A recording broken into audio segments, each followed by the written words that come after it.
Good evening बच्चों, विद्यार्थियों, भाइयों, बहनों। आजमगढ़ अलग ग्रामोदय आश्रम से मैं मास्टर रुद्र। हम लोग पढ़ रहे हैं रासायनिक बलगतिकी और ये हमारा 7वां लेक्चर है। कल के लेक्चर में हमने 2 उदाहरण दिए थे और इस उदाहरण में यह बताया था, पूरी बात फिर से एक बार अपने को रिकैप करते हैं। रिकैप इस तरह से करते हैं बच्चे, हमने बताया था कि कोई भी रिएक्शन जो होती है वो 2 प्रकार की होती है। एक तो ऐसी रिएक्शन होती है जिसको हम सिंपल रिएक्शन कह सकते हैं, जो सिंगल स्टेप एक ही पद में चलती है। कुछ अभिक्रियाएं जटिल होती हैं जिन्हें कॉम्प्लेक्स रिएक्शन कहते हैं, वे कई पदों में चलती हैं। हम लोगों ने पिछले लेक्चर में 2 प्रकार के अपने आसपास के उदाहरणों से हम लोगों ने यह समझा था कि कैसे वास्तव में अभिक्रिया दर को वह नियंत्रित करता है जो स्लोवेस्ट है, जो सबसे धीमा है, जिसकी सांद्रता सबसे कम है। तो ठीक है बच्चों, हम लोग अपने इसी बात से आज शुरुआत करते हैं कि मंद पद ही अभिक्रिया दर का निर्धारण करता है। पहले तो आप इस नोट को आप एकदम बढ़िया से नोट कर लीजिए। हमारे आने वाली जो भी आज का लेक्चर है वह इसी पर अभी कुछ देर तक के लिए कंसंट्रेट रहेगा। तो हम लोगों ने, आप मेरा पीछे वाला लेक्चर देखिए, तब आपको ये बात समझ में आ जाएगी कि मंद पद ही अभिक्रिया दर का निर्धारण करता है। The slowest step determines the rate of the reaction. तो चलो, हम एक बार ये बात बताए थे जो पिछले दिन पढ़े थे। रिएक्शन 2 प्रकार की थी। एक तो सिंपल रिएक्शन यानी सरल अभिक्रियाएं, हिंदी अंग्रेजी बोथ, सरल अभिक्रियाएं। कुछ रिएक्शन कॉम्प्लेक्स थी यानी कि जटिल थी।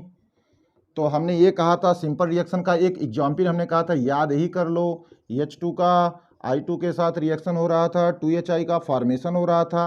किसी ने यह बता दिया, देखिए भैया, किसी ने यह बता दिया कि रिएक्शन सिंपल है, तो इसका वेग ला, इसका वेग नियम, जो सरल रिएक्शन होती हैं उनका जो वेग नियम रेट ला रहता है वह वही रहता है जो लॉ ऑफ मास एक्शन के अनुसार था। यही बात सत्य है। वे सभी रिएक्शंस जो सिंगल स्टेप एक कदम में हो जाती हैं, एक पद में पूरी हो जाती हैं, उनके लिए यदि वेग नियम लिखना हो तो हम देख के लिख सकते हैं। यदि रिएक्शन हमारी बैलेंस है, जैसे इसमें यह बता दिया गया है आपको यह रिएक्शन सिंपल है, तो बोलो बच्चों, इसका रेट ला R बराबर के H2 के पावर 1 I2 के पावर 1।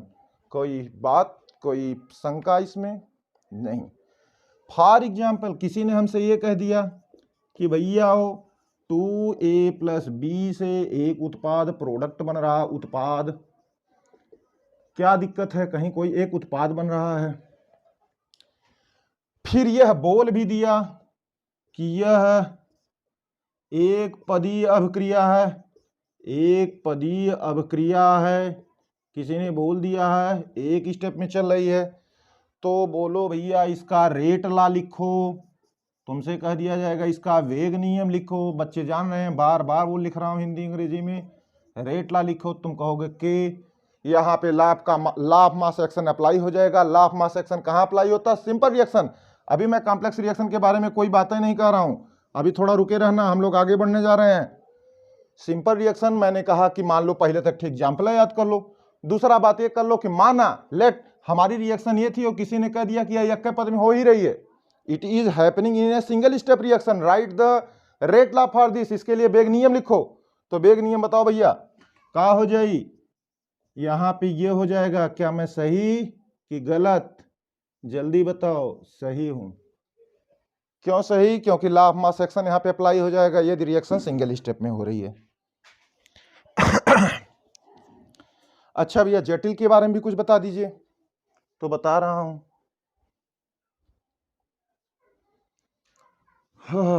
हो गया, इसको मिटा दिया जाए। हाँ, मिटाते हैं। उतार लीजिए बच्चों इसको। अब जटिल के बारे में बता देते हैं क्या है।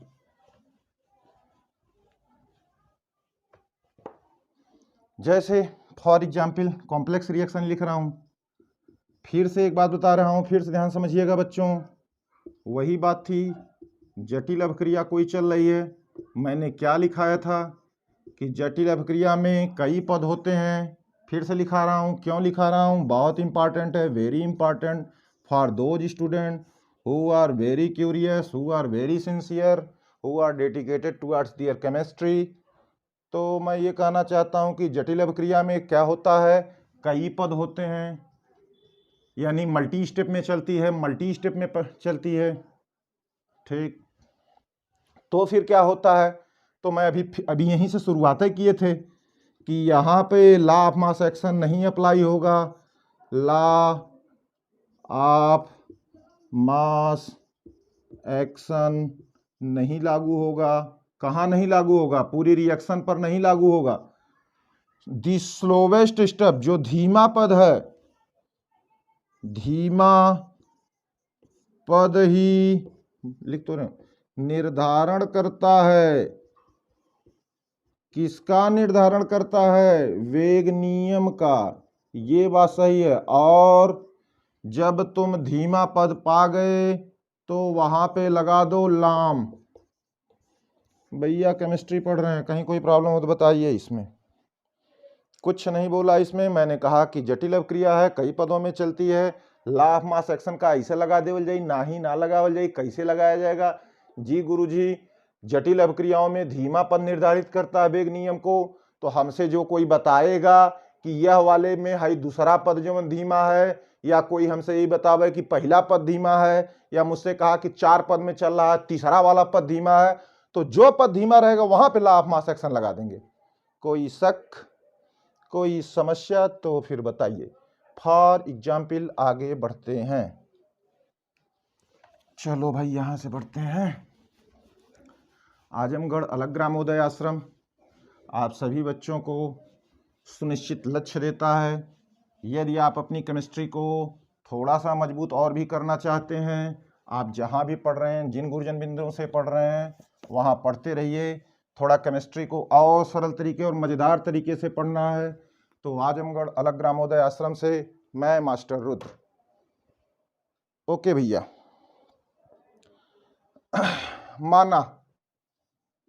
माना एक अनजान हूं मैं। माना ये है कि 2a + b से बन रहा है d + e, रिएक्शन है। सुनो भैया, गलत लिख दिया, जटिल अभिक्रिया है, जटिल रिएक्शन है, बोले तो कॉम्प्लेक्स है। चलो, तो यह 2 पदों में चल रही है। पहला पद ये हो रहा है भैया कि a से b मिलकर के c + d बना रहा है। फिर क्या हो रहा है सर? फिर एक दूसरा पद भी चल रहा है। इसमें a वाला किससे मिल जाए भैया? c वाले से मिल जाए, तो बना दे रहा है e। तो यह अब एक काम कर देते हैं, कहीं कोई दिक्कत? 2a + b c, ठीक। सुनो, यह बता दिया जाए कि यह स्लोवेस्ट स्टेप है, धीमा पद है। बता दिया किसने? मैंने नहीं, जो केमिस्ट है। और जब ये स्लोवेस्ट है तो उसका उल्टा होगा, यानी फास्ट है होगा। तो सुनो भैया, पहले तो देख ले रिएक्शन बाय कि ना हुआ है। हाँ जी गुरुजी, इसको जोड़ दीजिए, अभिकारक पक्षों को इधर जोड़ दीजिए, उत्पाद पक्षों को एक साथ जोड़ दीजिए। बताओ क्या लिखल है? 2a + b + c से बन रहा है c + d + e, c + d + e। हाँ, तो ये कट गया, ये कट गया, क्या पैदा हुआ? ये देख लो, ऊपर वाली रिएक्शन पैदा हो गई। ये देखो 2a + b, यही रिएक्शन थी जटिल वाली, मैंने माना था। सुनो ध्यान से बच्चों, यह वाली जटिल रिएक्शन है। This was the complex reaction, it is governing happening in 2 step, this is the slowest step. यह तुमको already deduce that has been told to you, ये तुमको बता दिया गया है। तो पहले तो तुम देखो 2 पदों में, यह धीमा पद है या तीव्र पद है, तो मैंने जोड़ कर दिखा दिया कि रिएक्शन में वही है ना। हाँ जी वही है। तो इसके लिए रेट लॉ लिखो। देखो रेट लॉ लिखो, क्या लिखो? अरे कितनी बार बताएं हिंदी में, वेग नियम लिखो। तो लिख देते हैं K बराबर R बराबर K। क्या K? धीमा पद कौन था? ये था। तो हो जाएगा A के पावर 1 B के पावर 1। कोई समस्या? क्या इतनी बात आप समझ गए? जैसे एक एग्जाम्पल है भैया, फॉर एग्जाम्पल याद कर लो, बोर्ड के बच्चों, कंपटीशन के बच्चों याद कर लो। तुम्हें याद होगा कौन सी प्रोसेस, कांटेक्ट प्रोसेस। ये कौन प्रोसेस होती है? अरे हिंदी में इसको कहते हैं कांटेक्ट, माने संपर्क स्थापित कर लो फोन में अपने, संपर्क प्रक्रिया, संपर्क प्रक्रम। तो संपर्क प्रक्रम क्या होता है जी? सल्फर डाइऑक्साइड का ऑक्सीडेशन होता है तो सल्फर ट्राइऑक्साइड बनती है। उत्प्रेरक बच्चे बताएं, फिलहाल मैं बता दे रहा हूं, और भी कुछ है तो बता दीजिए। अब क्या करो, देखो फिलहाल तो यह सल्फ्यूरिक अम्ल बनाने की विधि है, फिर हमको फिलहाल तो यही लिखना। यह एक कॉम्प्लेक्स रिएक्शन है, सुन लो बच्चों, बस हमें ये बताना है, यह एक कॉम्प्लेक्स रिएक्शन है। तुमको अगर यह दे दिया जाए परीक्षाओं में और बोलल जाए कि इसका वेग नियम लिखो, तो बच्चे क्या कहेंगे? कहेंगे कि गुरुजी ये जटिल है, इसके दोनों स्टेप लिखिया जाए, और हमको मालूम हो कि यह स्लो वाला स्टेप है तो हम उसका वेग नियम लिख सकते हैं। चलिए भैया, इतनी तो मैथ है, गणित के विज्ञान के अंदर छुपी हुई इतनी मैथ तो आप सभी लोग समझ ही रहे हैं कि कुछ नहीं है। कल से ही हम लोग चिल्ला रहे हैं कि the slowest step determine the rate of the reaction, the slowest step determines the rate law. जो धीमा पद है वही वेग नियम को दर्शाएगा, वही उसकी व्याख्या करता है। सारी बात यहाँ तक खत्म हुई। अब हम कुछ थोड़ा सा और आगे बढ़ते हैं, और आगे क्या बढ़ना है? अब हम लोग एक एक कोटि पढ़ते हैं अलग से, एक एक आर्डर अलग से पढ़ा जाएगा। जीरो ऑर्डर रिएक्शन क्या होती है, फर्स्ट ऑर्डर प्रथम कोट अभिक्रियाएं क्या होती हैं, शून्य कोट अभिक्रियाएं क्या होती हैं, द्वितीय और तृतीय क्या होती हैं। फर्स्ट जीरो और फर्स्ट ही ज़्यादा इंपॉर्टेंट है, बाकी कोई बेकार की बात है, जो आएगा देखा जाएगा, फिर उसको भी पढ़ा देंगे, सेकंड थर्ड भी। आपके बोर्ड में जीरो और फर्स्ट, आपके जो एनसीईआरटी की बुक है उसमें जीरो और फर्स्ट ऑर्डर है। तो सभी बच्चे हेडिंग बना लें भैया, पहले सुंदर सुंदर हिंदी में इंग्लिश में लिख लो, शून्य कोट अभिक्रिया। सब इतना रिमिक्स हो गया है। Zero order reaction, zero order reaction है भैया। चलो थोड़ा एक बात सुन लो, बताओ हमको सभी लोग, हेडिंग तो पहले सुंदर डाल लो। बोर्ड परीक्षाओं के लिए उपयोगी है। आजमगढ़ का ये अलग आश्रम गांव के उदय के लिए बनाया जा रहा है। सभी मेरे गांव के प्यारे बच्चे जो फीस के कारण या दूरी के कारण, वे सभी बहनें जो सुरक्षाओं के मानकों के कारण नहीं जा पा रहे हैं उन शहरों में जहां पे और भी अच्छी एजुकेशन की व्यवस्था है, वे सारे बच्चे हमको क्लिक करें, हम आपको आपके लक्ष्य तक पहुंचाने में काफ़ी मददगार साबित होंगे। ओके भैया, शून्य कोट अभिक्रिया क्या है? थोड़ा सा चाय पी लें।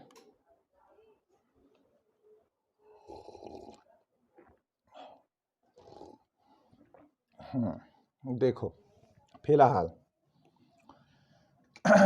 माना दिख रहा है यहाँ से, माना एक रिएक्शन है, ए से बन रहा है उत्पाद प्रोडक्ट पी। चलो भैया, किसी ने कहा यह शून्य कोट अभिक्रिया है, यह कह दिया गया है, सुनो भाई ध्यान से, अभिक्रिया है, यह शून्य कोट अभिक्रिया है, साफ साफ दिखेगा, this is the zero order reaction. तो मैंने क्या कहा, हमने कहा तो मैं इसका वेग नियम लिख देता हूँ, R बराबर के ए के पावर 0 चढ़ जाएगा। क्या किसी बच्चे को इसमें कोई समस्या हो तो बताइए भैया। किसी ने हमसे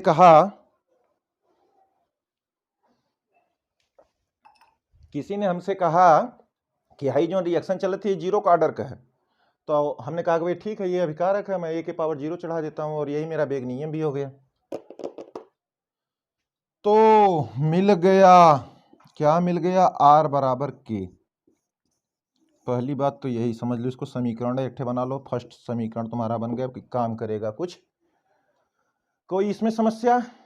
अभिक्रिया दर वेग नियतांक के बराबर होती है। शून्य कोट अभिक्रियाओं में नीट का सवाल है कि कौन सी कोट की अभिक्रियाएं होती हैं जहां पर R इक्वल टू होता है के, कि जी सर जीरो ऑर्डर रिएक्शन होती है। चलिए तो एक बात और भी बता देते हैं, थोड़ा यहाँ पे देख लिया जाए। अच्छा यहीं पे देख लेते हैं।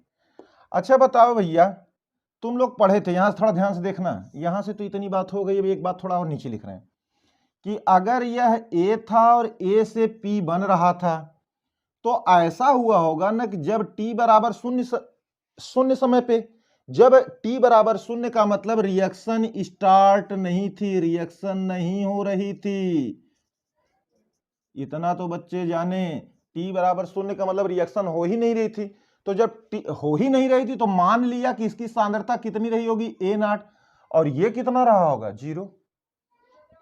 बोलो भाई, जब रिएक्शन है नहीं स्टार्ट थी तो क्या उत्पाद बना था, नहीं, 0 सांद्रता थी इसकी सांद्रता E अभिकारक है, इस A अभिकारक की सांद्रता मैंने मान लिया A है, A0 है।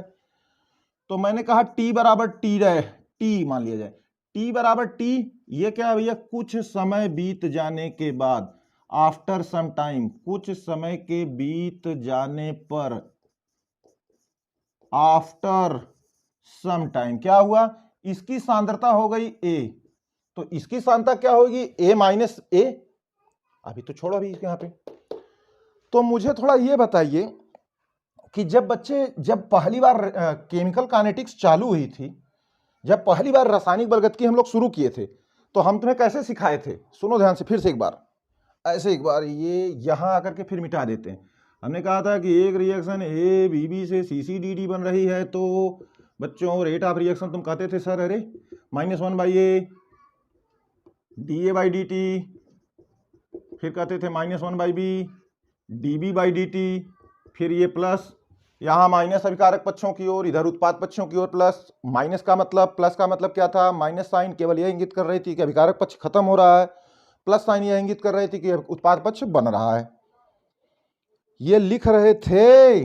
जो लोग फर्स्ट लेक्चर को नहीं देखे हैं, फिलहाल तो वीडियो अपलोड नहीं है मेरे मित्रों, इसके लिए सॉरी, लेकिन आपको बता देते हैं रेट ऑफ रिएक्शन जब जैसे ही केमिकल काइनेटिक्स चली हुई थी, पहला सूत्र यही लिखा गया था और यहीं पे 2-3 थे 4 थे न्यूमेरिकल भी लगे थे।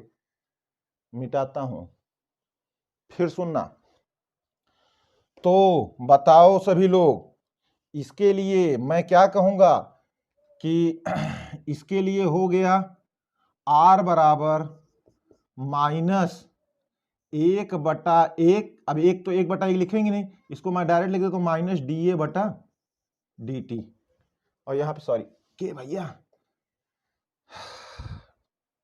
हाँ ठीक है, dA/dt ये हो गया माइनस में, ठीक। अब बताओ, इसको हम मान लिए इक्वेशन नंबर 2। किसी बच्चे कोई दिक्कत हो तो बताइए भैया यहां तक। R बराबर -dA/dt, बोलो भाई, dA/dt ये था ना अभिकारक, इस पर लिखोगे ना, इसको थोड़ी तो शांता में माना हो कि 0 समय पे A0 थी, कुछ समय बीत जाने के बाद A हो गई, हाई है कह करे मत, सांद्रता लिख कर ले, अभिकारक का कोई इमेजिनरी अभिकारक है भैया। तो देखो यहां से इसको देखो ना, ये भी R, ये भी R, ये देखो ये भी R और ये भी R, तो यानी हाई हकरे बराबर है, तो हो गया K बराबर -dA/dt। तो dA बराबर मैंने लिख दिया, थोड़ी सी गणित चालू हो गई, dA बराबर -k/dt, इंटीग्रेटिंग दोनों ओर का नाम है, इंटीग्रेशन कर दिया जाए भैया, क्या कर दिया जाए, इंटीग्रेशन कर दिया जाए, यहां से इंटीग्रेशन करा दिए, हाई कांस्टेंट था निकल गया। तो बताओ ध्यान से समझना, मैथ वाले बच्चों के लिए तो ये तो बड़ी कॉमन चीज़ है, थोड़ा जो बायो के बच्चे हैं, इंटीग्रेशन डिफरेंशिएशन नहीं पढ़े हैं, उनको थोड़ी समस्या होगी, लेकिन कोई बात नहीं है मेरे भाइयों, जहाँ पे इंटीग्रेशन और डिफरेंशिएशन के लिए एक अलग से मैं 15-20 मिनट की क्लास लेंगे, उन सभी चीज़ों को जो क्लियर कर देगी, जो रासायनिक जो केमिस्ट्री के लेवल पे हैं, जैसे लॉगरिथम हो गया, थोड़ा सा नेचुरल लॉगरिथम हो गया, थोड़ा सा डिफरेंशिएशन हो गया, थोड़ा सा इंटीग्रेशन हो गया, मैट्रिक्स क्या है, मॉड कैसे लिए जाते हैं, चलिए ठीक, ओके लेट्स बोल भाई।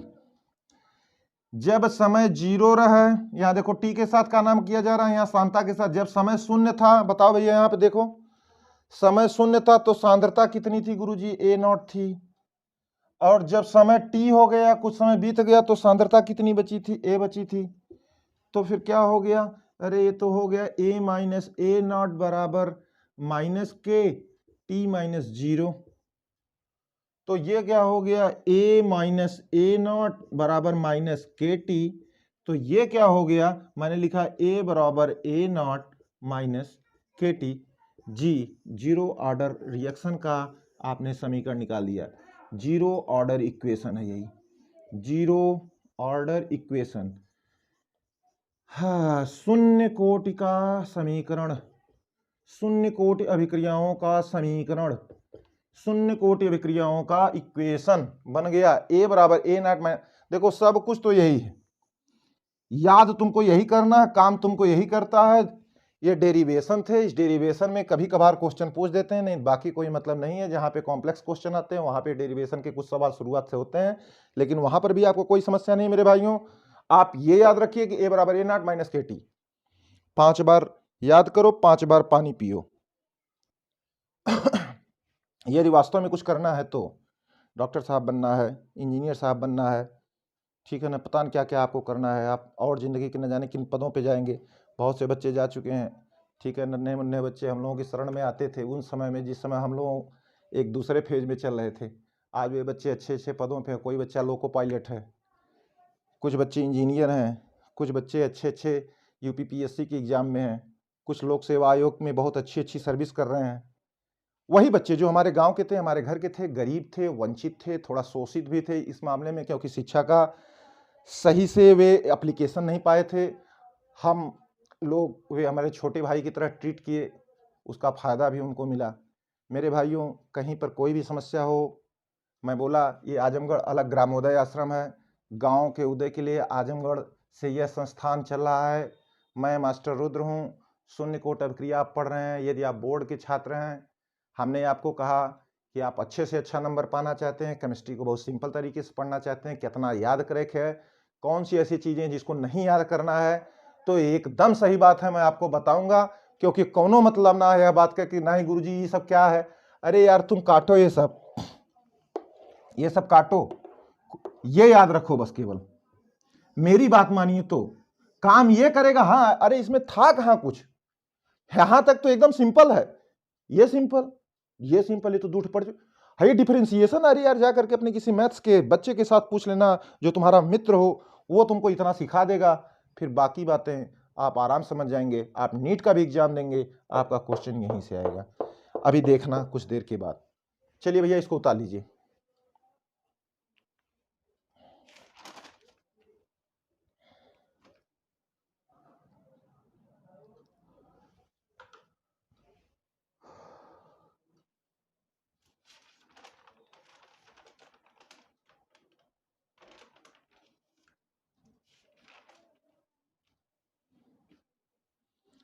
हो गया भैया?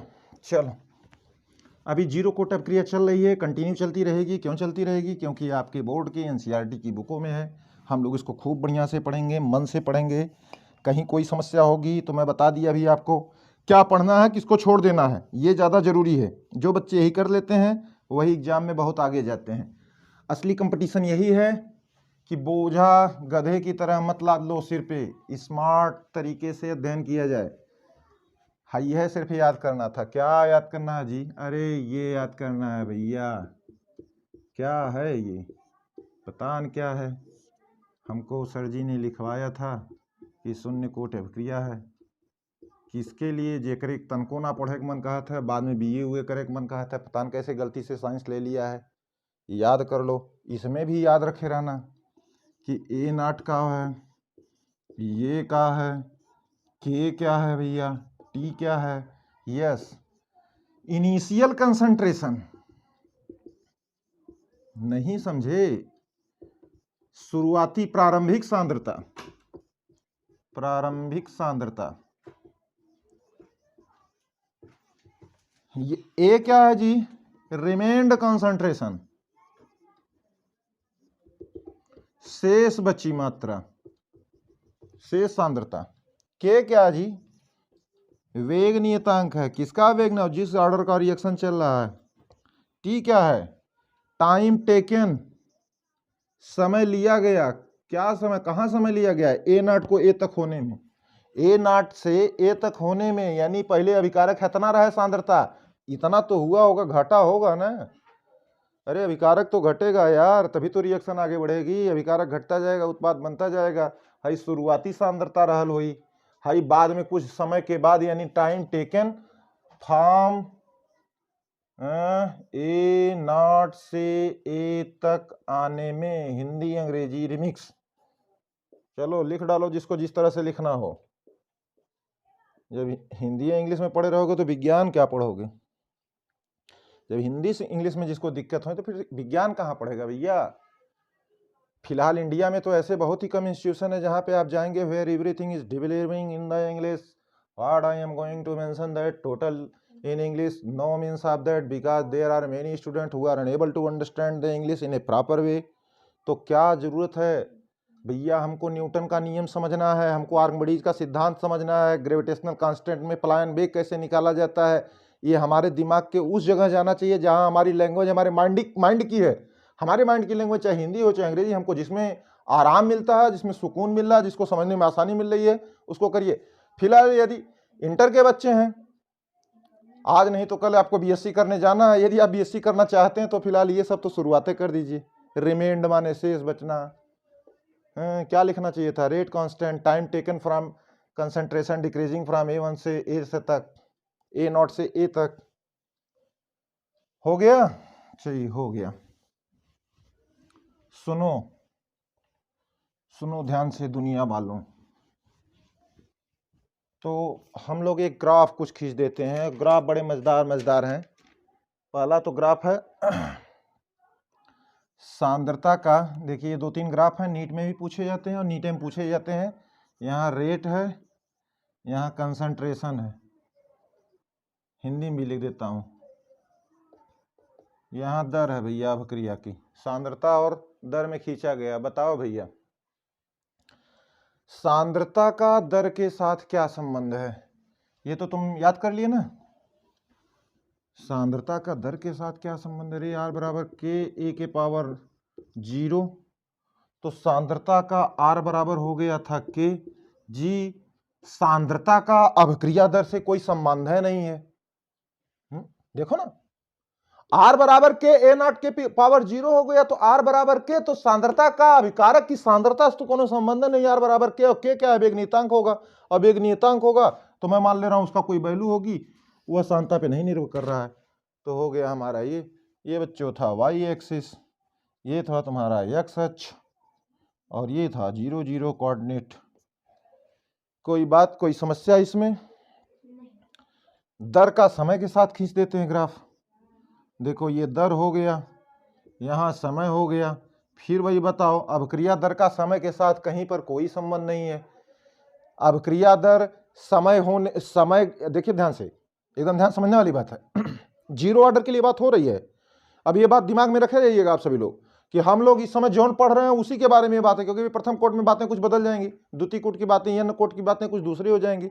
फिलहाल तो ऑर्डर और मॉलिक्यूलरिटी जनरली तो तीनों होती है, ठीक है ना। ज़्यादा चक्कर मत पड़िएगा कि 8वां ऑर्डर और 6वां ऑर्डर और 9वां ऑर्डर, ये सब बकवास की बात मत करना है। आपको यदि क्वालिफाई करके अच्छे बच्चे बनने हैं तो ज़्यादा रिसर्च करने की जरूरत नहीं है।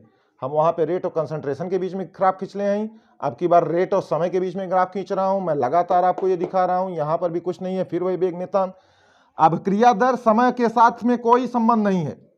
ऐसा नहीं है कि समय बढ़ 0 ऑर्डर में कि समय बढ़ रहा है तो अभिक्रिया दर धीरे धीरे घट रही, नहीं, सांद्रता के साथ ही संबंध नहीं था। इसका भी यही हो गया। दूठ तो ये हो गया, पहले दूठ एक ग्राफ खींच लो। एक बढ़िया ग्राफ है उसको भी खिंचवा दिया जाता है।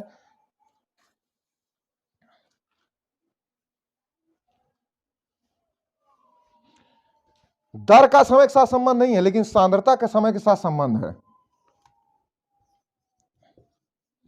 सांद्रता का समय के साथ संबंध है। कैसे संबंध है भैया? देखते हैं अभी। What is this important board exam, सब याद रखे रहो, कहीं कुछ दिमाग में नहीं काम होना चाहिए। दर समय के बीच में क्या संबंध है? सीधी लाइन। कहाँ लाइन भैया? कहीं कोई कंसंट्रेशन और समय के साथ कहीं कोई संबंध नहीं है। सांद्रता के साथ संबंध है, सीधी सी बात है। सांद्रता का समय के साथ एक ग्राफ बनेगा, काहे बनेगा, क्योंकि सांद्रता तो घटेगी भैया, पक्की बात है, चाहे वो जीरो ऑर्डर हो, चाहे फर्स्ट ऑर्डर हो, चाहे थर्ड ऑर्डर हो, सांद्रता घटेगी, अभिकारक पक्ष होगी तभी तो उत्पाद बनेगा। अब किस हिसाब से बनेगी, किस हिसाब से घटेगी, इसको देखते हैं। चलो इस ग्राफ को खत्म करो, इन दोनों को, इसको पता लगाओ। अभी बताओ, शून्य कोटि अपक्रिया के लिए समीकरण क्या प्राप्त हुआ था? A बराबर A नॉट माइनस KT प्राप्त हुआ था सर जी, ठीक है। तो इसको इस तरह भी तो कर सकते हैं, A बराबर लिख लिया minus KT plus A not. कोई दिक्कत? कोई दिक्कत इसलिए नहीं है क्योंकि मैथ के यदि छात्र आप हैं तो आपको एक समीकरण प्राप्त होगा, रेखा का समीकरण। रेखा का समीकरण, लाइन का equation, line equation. Line equation क्या होता है, थोड़ा सा समझ लिया जाए भैया। y बराबर mx प्लस सी, y बराबर mx प्लस सी। थोड़ा सा इसको इसमें यहाँ पे अप्लाई करो, देखो क्या लिखा है, हाई नियतांक है यहाँ पर और सी नियतांक, सी ये नियतांक है और यम नियतांक है, और y और x ये दो x अक्ष पे और y अक्ष पे वेरिएबल है, परिवर्तनशील है। x परिवर्तन होला, y के साथ परिवर्तन होला, x का y के साथ परिवर्तन ना परिवर्तन हो रहा है यम का और सी का। तो बताओ, देखो कुछ तुम्हें दिख रहा है? हाँ दिख रहा है, ये y है, हाई देखो यम है के नियतांक, हाई x है, हाई c है। देखो हाई शुरुआती सांद्रता थी, शुरू में तो नियत ही थी, अरे c नियत ही तो पहले सांद्रता थी, कुछ मात्रा में थी, सांद्रता समय के साथ खत्म हो रही है और यह a हो गई, तो एक इक्वेशन हो गया y बराबर mx प्लस सी। अच्छा बताओ, आगे यहाँ पे जो लगा है वो माइनस लगा है, तो ये आपको स्लोप डिसाइड करेगा। तो स्लोप क्या होगा? डाउनवर्ड होगा। डाउनवर्ड होगा तो इसका मतलब देखो ध्यान से भैया,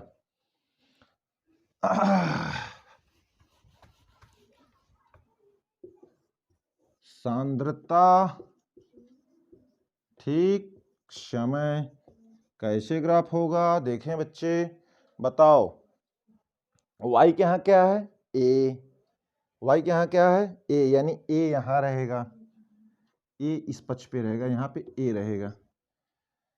अच्छा, यम यक्स के स्थान पे, यानी समय इधर रहेगा और सांद्रता इधर रहेगी। देखो समीकरण साथ देखो, ये यहां समझिएगा भैया, y के यहाँ कौन है? a, यानी सांद्रता कहाँ रहेगी? इस पे। k क्या है? स्लोप है, स्लोप का मान क्या है? माइनस k है। आगे क्या लगा है? माइनस लगा है, इसका मतलब स्लोप जो रहेगा डाउनवर्ड रहेगा। और हाई c का है इंटरसेप्ट, इंटरसेप्ट यानी कि ए पे ए नॉट कहां कटले है? यहां पे कटले, कम से कम कुछ तो प्रारंभिक सांद्रता रही होगी। ये देखो भैया, यहां पे हो गया ए नॉट, यहां पॉइंट पे हाई देखो हो गया यम टेन थीटा, और इसका मान कितना था? माइनस के।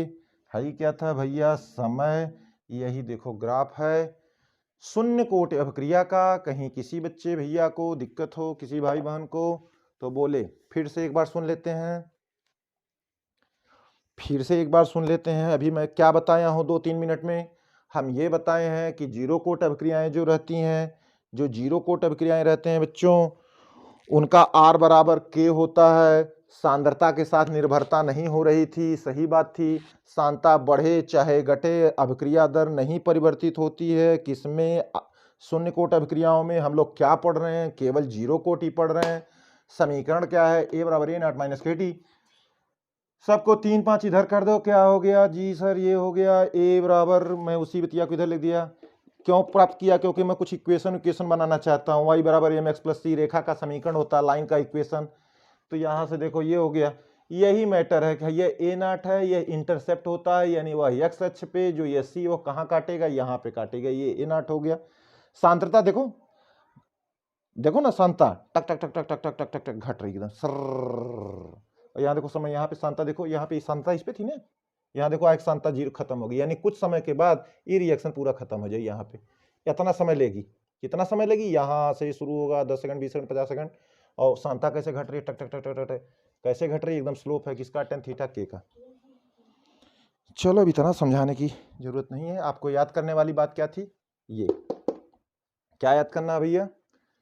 ये याद करना है गुरुजी, A बराबर A not minus KT, zero order reaction की है। थोड़ी सी बात और पढ़ लेते हैं, थोड़ी सी बात और पढ़ लेते हैं।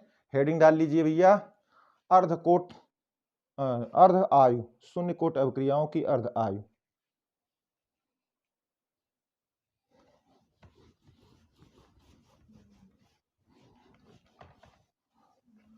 क्या पढ़ रहे हो तुम लोग? जीरो ऑर्डर रिएक्शन पढ़ रहे हैं हम लोग। किसके लिए पढ़ रहे हैं सर? हमारा मेन फोकस यहाँ पर है। हम चाहते हैं कि बोर्ड में कुछ परीक्षार्थी मेरे लिए और अपने लिए कुछ सिद्ध करें बोर्ड परीक्षा में। नीट में तो अपने आप हो जाएगा, पहले आप बोर्ड की तैयारी कीजिए। क्या बताने जा रहे थे जी? हाँ, हम लोग हाफ लाइफ पढ़ने जा रहे हैं। तो हेडिंग बना लो भैया, पहले हिंदी अंग्रेजी में दोनों में। शून्य कोटि अभिक्रिया की अर्ध आयु, अभिक्रिया की अर्ध आयु। स्याही कौन गिरा डाला है जी सर? करते शून्य कोट अभिक्रिया की अर्ध आयु, half life of the zero order reaction.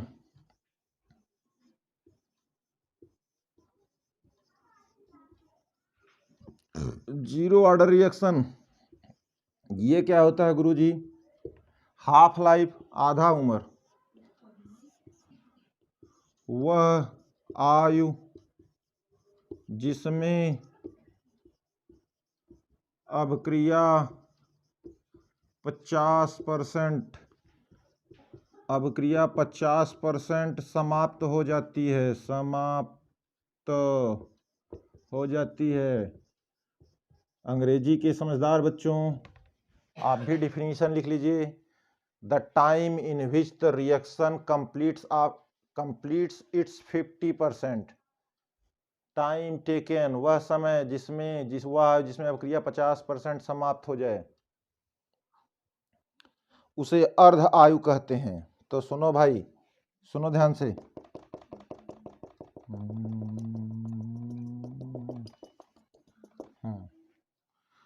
अर्ध आयु, अर्ध आयु को पहली बात तो मैं आपको बता देता हूं, अभी बहुत कुछ अर्ध आयु के बारे में। T1/2 लिखा जाता है, T हाफ पढ़ा जाता है T half. that time in which the reaction completes of its 50%, जिसमें वह रिएक्शन अपनी ही 50% को खत्म कर, जिसमें अभिकारक पक्ष 50% खत्म हो जाए। सुन लो, रिएक्शन था, समीकरण कौन था लड़के? याद कर लें, जीरो ऑर्डर इक्वेशन है गुरुजी। इक्वेशन माने समीकरण, शून्य कोट का समीकरण है। बताओ, हाई सांद्रता कुछ समय के बाद हाई जवन शेष बचल मात्रा रहे, पहले प्रारंभिक मात्रा का आधा हो जाए तो कुछ ऐसा होगा। हाँ होगा। इसको उठा के इधर ले जाओ, इसको उठा के इधर ले जाओ, तो हाई बताओ T हाफ, इसको लिखो भाई T1/2 लिखो। तुम्हारा मन कहे तो एक और बात लिख लो, T 50%। इतनी बात लिख डालिए, T 50%। यहां मैं के T 50% लिखे हाफ, चलो T हाफ लिख देते हैं। तो क्या हो गया? के T हाफ बराबर हो गया A0/2। तो बताओ T हाफ बराबर हो गया A0/2 की। इसमें कहीं कोई प्रॉब्लम, कोई शंका? इसी बात को तुम ऐसे भी लिखोगे भैया, T टाइम, कितना टाइम? 50% खत्म होने, T 50% बराबर इतना। चलो ये हो गया। एक थोड़ा और भी लिख लेते हैं, थोड़ा ध्यान से समझिएगा। सुनो भाइयों, इस रिएक्शन को 50% खत्म होने में कितना टाइम लगा? A0/2 के। अगर इसी रिएक्शन को 100% खत्म होने में समय मुझे निकालना रहे, ध्यान से समझिए, तो बताओ क्या कहोगे तुम लोग? देखो ध्यान से, यही याद करो समझदार भाई लोगों। बताओ, यहाँ पे यही था ना मेन इक्वेशन। 100% यानी रिएक्शन में हाई खत्म हो गया, शेष बची सांद्रता खत्म हो गई। बोलो भाई। तो यहां हो गया 0, ऐसे लिख लो ना फिर से, A बराबर A0 - KT। तो हाई हो गया 100%, यानी अब 0 बचल शेष। हाई का हो गया A0, ये क्या हो गया? -KT। KT हाफ, T 100%, इसको लिखो इसको क्या लिखो, टी 100%, वो क्या था, टी 50%, तो तुम लिखोगे के टी 100% बराबर ए नॉट, तो टी 100% बराबर ए नॉट अपान के। बोलो भैया, बहुत इंपॉर्टेंट चीजें आप पढ़ रहे हैं इस समय। शून्य कोट अभिक्रिया को 50% खत्म होने में समय लगता है ए नॉट अपान 2 के, लेकिन शून्य कोट अभिक्रिया को ही 100% खत्म होने में समय लगता है ए नॉट बाई के। यहाँ ए नॉट बाई 2 के आया, यहाँ ए नॉट बाई के आया, तो मैं एक काम कर देता हूं। क्या काम करते हैं, ये करते हैं, ये इसको यहां तक मिटा देते हैं। देखो भैया, ये बहुत इंपॉर्टेंट चीज है, ये बहुत इंपॉर्टेंट चीज है, तो हम एक काम कर देते हैं, टी 100% और टी 50% में थोड़ा संबंध दे लेते हैं। टी 100% कितना आया था, ए नॉट अपान के, ये कितना आया था, ए नॉट अपान 2 के। बताओ, ये यहाँ जाएगा, ये यहाँ जाएगा, तो क्या हो जाएगा भाई ये इससे खत्म हो जाएगा, ये इससे खत्म हो जाएगा, तो बचेगा केवल 2। तो टी, अब सुनो देखो, तो हमें एक चीज मिल गया, क्या मिल गया भाई, देखो लोगों, टी 100% बराबर 2 गुणे टी 50%। कौने रिएक्शन खातिर जी, हम लोग जो पढ़ रहे हैं उसी के लिए, जीरो ऑर्डर के लिए। ले, इतना तो लिख डाले। किसी कोई दिक्कत हो तो बताइए। टी 100% वहां से ले लिए ए नॉट अपान के, टी 50% ए नॉट अपान 2 के, भाग दे दिए, तो क्या आ गया कि 50% खत्म होने में, किसी जीरो ऑर्डर रिएक्शन को 50% खत्म होने में जितना समय लगेगा, ओकर 2 गुना समय लगे कितना खत्म होने में, 100% खत्म होने में। ठीक है बच्चों, अभी शून्य कोट अभिक्रियाओं के बारे में थोड़ा सा और कुछ भी है, उसको हम लोग नेक्स्ट क्लास में पढ़ेंगे। आज की बात यहीं तक खत्म होती है। जय हिंद, जय भारत।